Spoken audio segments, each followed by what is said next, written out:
반갑습니다. 2월 11일 목요일 큐티 스케치 시간입니다. 오늘 본문은 마태복음 12장 38절부터 50절까지의 말씀입니다. 오늘 본문은 이렇게 시작합니다. 그때 서기관과 바리새인 중 몇 사람이 말하되 선생님이여 우리에게 표적 보여주시기를 원하나이다. 오늘 본문은 이 표적을 구하는 사람들을 향하여 음란하고 악하고 음란한 세대라고 말씀을 하십니다. 왜 악하고 음란한 세대라고 이야기하는가? 표적을 보여달라는 게 뭐가 문제겠습니까? 주님의 기적을 우리에게도 보여주십시오. 이 자체가 무슨 문제겠습니까? 그런데 예수님께서 이들이 지금 바라는 표적, 이것은 몇 가지 의미가 있어요. 그것은 예수님을 이제까지 보여준 그 주님의 기적, 그리고 그분의 가르침, 이런 것에 대해서 의심하고 믿지 못하는 거예요. 그래서 더 보여달라는 것이고, 또 하나는 자기들이 원하는 표적, 얼마나 더 크고 위대한 표적을 보여줄 수 있는지를 마치 테스트하거나 시험하거나 혹은 자기들이 원하는 그런 어떤 것들을 원하는 거예요. 그러자 예수님께서 말하십니다. 너희는 요나의 기적을 모르느냐? 너희는 요나의 기적을 이야기하면서 요나의 표적밖에는 나는 보일 수가 없다. 요나가 밤낮 사흘 동안 큰 물고기 뱃속에 있었던 것 같이 인자도 밤낮 사흘 동안 땅속에 있으리라. 요나가 하나님께 불순종을 하고 니느웨의 또 선지자 사역을 하지 않고 불순종을 할 때 하나님께서 사용하신 방법이 있죠.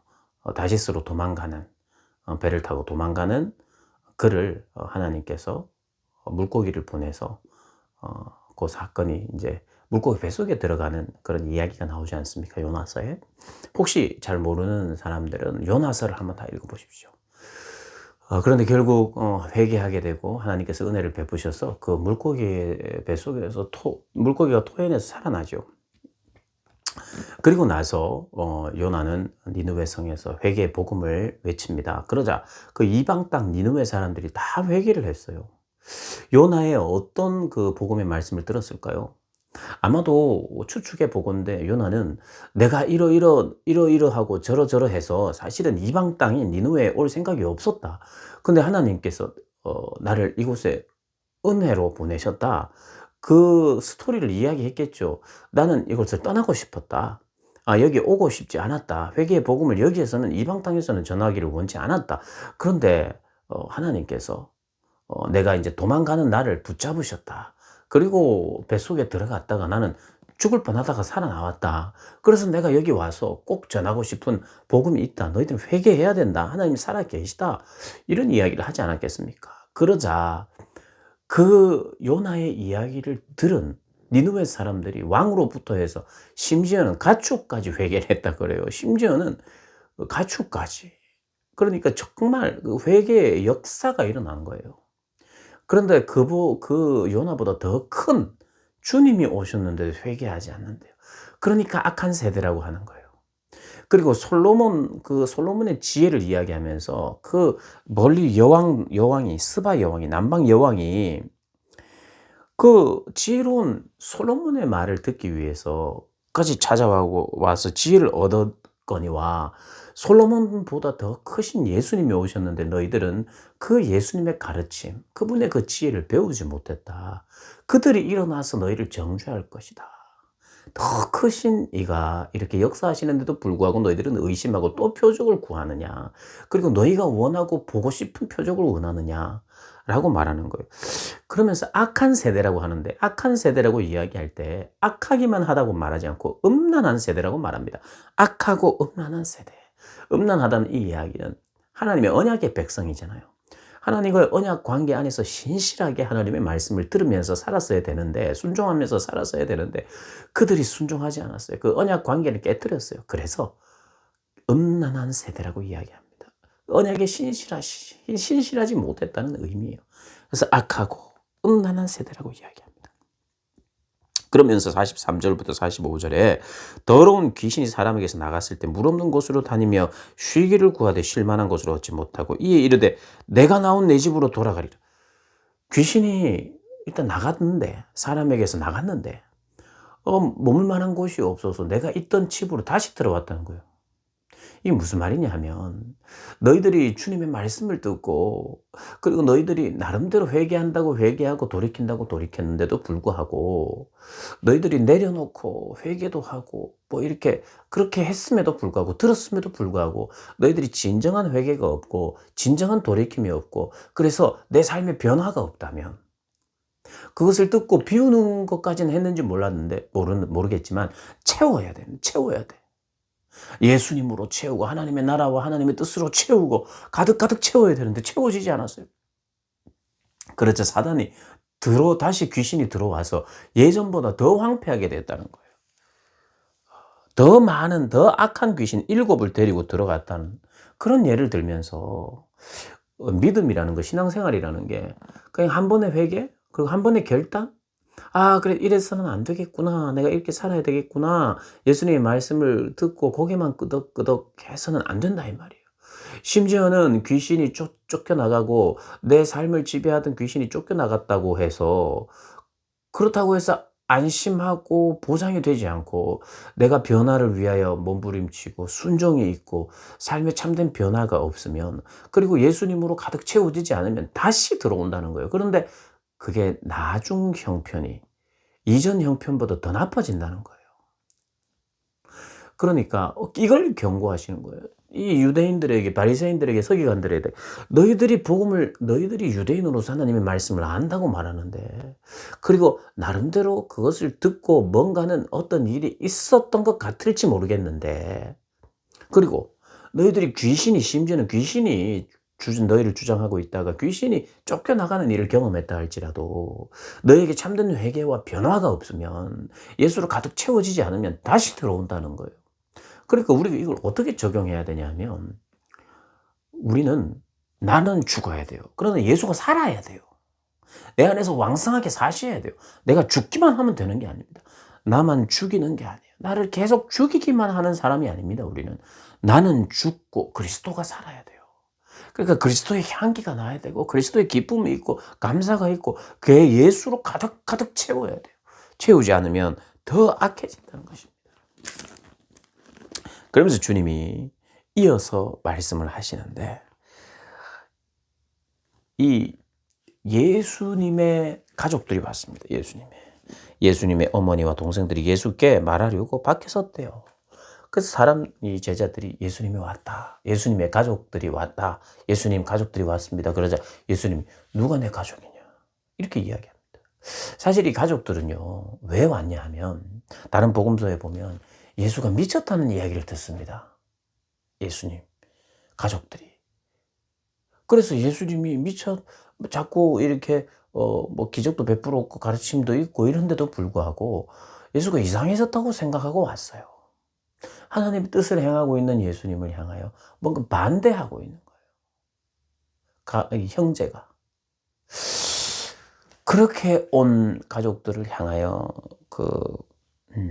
거기 있는 제자들에게 예수님이 가르치십니다. 누가 내 가족이냐? 누가 내 어미며 누가 내 동생들이냐? 하면서 이르되, 누구든지 하늘에 계신 내 아버지의 뜻대로 하는 자가 내 형제요 내 자매요 내 어머니다. 이렇게 이야기합니다. 사실 여러분, 좀 중요한 이야기가 나오는데, 가족을 버리고 가족의 인연을 끊어야 된다는 뜻이 아니에요. 이 말은 사실 예수님은 가족을 떠났습니다. 지금 현재 가족을 떠난 청년 예수입니다. 그리고 예수님은 그의 제자들을 부를 때 그들도 가족을 떠났어요. 이들이 하나같이 예수님을 비롯하여 적어도 12제자는, 그 외에 여러 많은 제자들이 있습니다. 가족을 떠났어요. 하던 일도 떠났어요. 청년 예수님입니다. 이 청년 예수님이 부르셨어요. 제자들을. 그분의 권세와 가르침으로. 그리고 이 새로운 공동체가 있는데 가족들은 걱정했겠죠. 하던 일, 멀쩡한 일 다 버리고 다 모여서 청년 예수 옆에 모여서 같이 살고 있고 같이 사역하고 같이 공동체 생활한다니 얼마나 진리를 모르면 얼마나 걱정했겠어요. 미쳤다 소리 안 하겠습니까? 제자들의 부모들, 제자들의 형제들도 좀 미친 거 아니야. 가치를 모르면 사람을 낚는 어부가 되게 하시는 그 주님. 네가 하던 일을 멈추고 다 돌이키고 깨끗하게 하고 너희가 가치로운 하나님 나라의 일을 하는데 부름을 받는 그 가치를 모르면 그냥 이 청년 예수와 함께 돌아다니면서 엉뚱한 일을 한다고 생각하지 않았겠습니까? 근데 예수님께서 이렇게 이야기하십니다. 내 가족은 주님의 뜻을 행하는 자들이 내 가족이다. 그냥 혈연 관계가 중요한 것이 아니다라는 거예요. 이들은 혈연이 중요하지 않고 하나님 나라의 백성으로 하나님 나라의 형제로 다시 만난 사람들입니다. 여러분 예수를 잘 믿고 신앙생활을 한다는 것은 항상 가족을 떠나야 되고 가족을 등져야 된다는 게 아니에요.